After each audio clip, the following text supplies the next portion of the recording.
নির্বাসিত জীবন শেষ করে বিএনপি প্রধান উপদেষ্টা ডক্টর মোহাম্মদ ইউনূস ইতিমধ্যেই উপস্থিত হয়েছেন।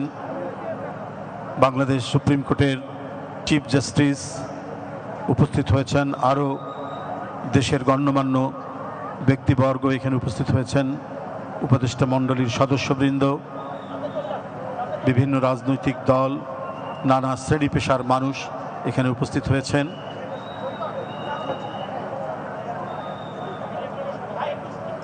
কফিন আর কিছুক্ষণের মধ্যেই কফিন চলে এসেছে।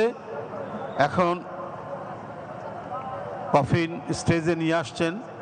কফিনের জন্য তৈরি করা এই মঞ্চে কফিন নামানো হচ্ছে। দেশনেত্রী বেগম খালেদা জিয়া এদেশের এক ক্ষণজন্মা নেত্রী, বিএনপির চেয়ারপারসন, সাবেক 3 বারের প্রধানমন্ত্রী, এদেশের মাটি মানুষের সাথে অবিচ্ছেদ্য যার সম্পর্ক,